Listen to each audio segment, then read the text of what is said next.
Greetings, Internet Drinking Buddies. My name is Link. The show's name is Tubbin and Chugging, and on this episode, I'll be imbibing Smirnoff Pink Lemonade, like the vodka one, not the ice one.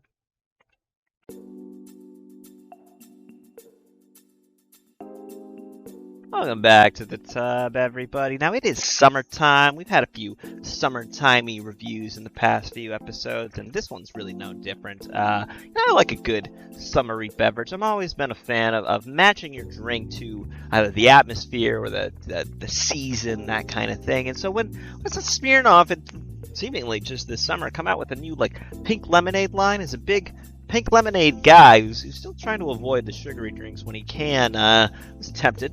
Obviously, I purchased it. So, let's go ahead and take a closer look.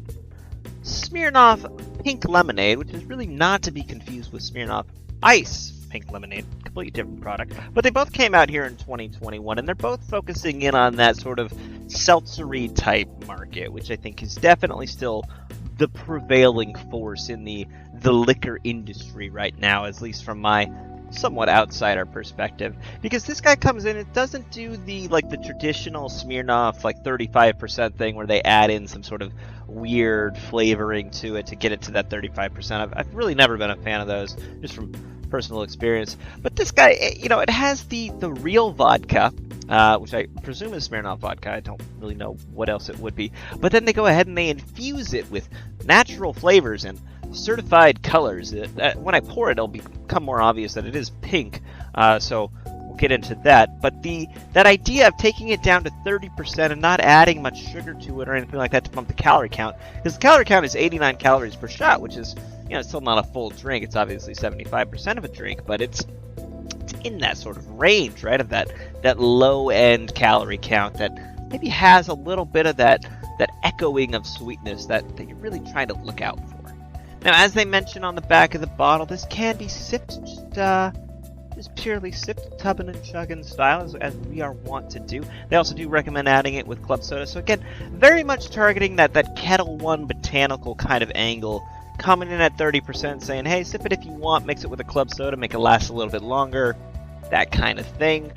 I was a big fan of the Kettle One botanical, so they could give me a pink lemonade-y kind of taste without the sugar, without the extra calories. I'm on board. My expectations are somewhat in check, but still cautiously optimistic. Shot glass wise, when I think of summer, I think of Disneyland. That was sort of my family's big vacation spot back in the summertime. So now obviously I have a Disneyland shot glass, which we will be pouring it into to do our chugging for it. So let's go right ahead and get into it. We can see very pink, very artificial looking, hopefully not artificial tasting. We do need a toast. I think it's summer toast. I don't actually have one prepared this time. Yeah, here's the sunshine, man. I love sunshine. Get your vitamin D.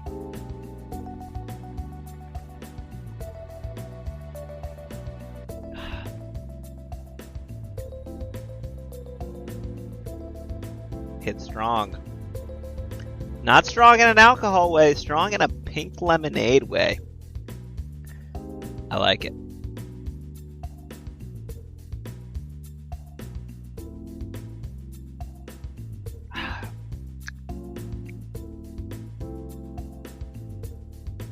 It has exceeded my expectations already. This is good. We're gonna have to have another one of these. Holy hell.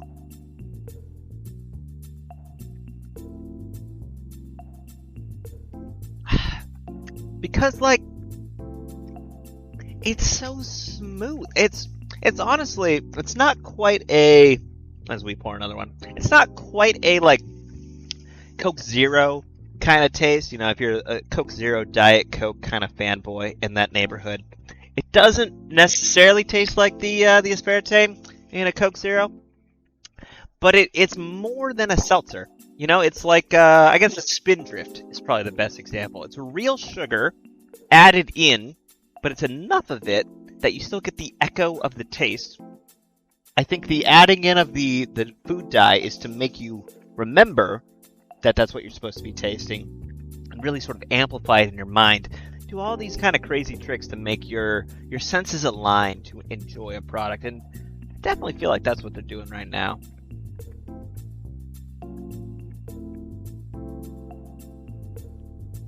But yeah, this is everything I wanted this product to be. It's yeah, that spin drift. I think that's the best analogy I can make. A little bit of pink lemonade, a little bit of sugar. It's like if you had a light pink lemonade, sort of not sparkling, but like a fancy pink lemonade, but it's like it's been diluted down a little bit, so you still taste it. You still taste that pink lemonade flavor, but it comes through just fine. And on top of that, it's 30%, which it's incredible. I think that they've managed to do that in this 30% range and have it taste so good. One of the Tubbin and Chugging Hall of Greats is the Yuzuri, which is a 30% yuzu kind of liqueur. And that one is much more going into that sweet angle, getting it like really into that yuzu, but also keeping it at 30%. I was amazed that they could do it, and the price was like absorbent, and I was sort of like, yeah, that makes sense. You managed to create an amazing product. I think you should charge for it. I think what Smirnoff has done for under $1 a drink is essentially the same. It's a little bit more. It is still a little bit more kind of artificially tasting. If we put our critical hat on for a second.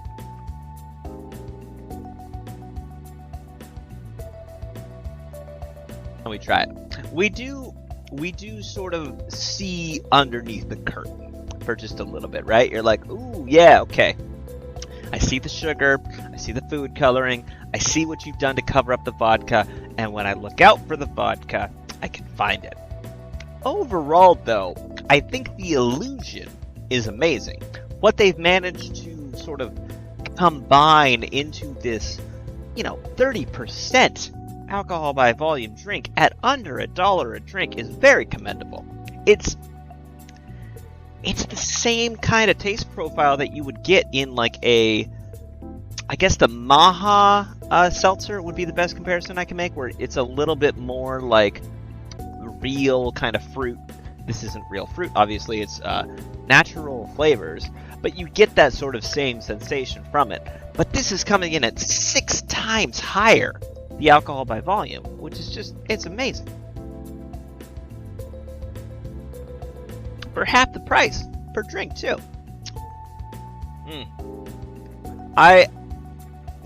If Smirnoff is just doing this for the summer, I'm gonna have to go buy a couple more bottles to have these on hand, because this is really good. This is really good. I don't have much bad to say about this, to be honest. If you're in that, like, I guess, the Four Loko kind of market, right?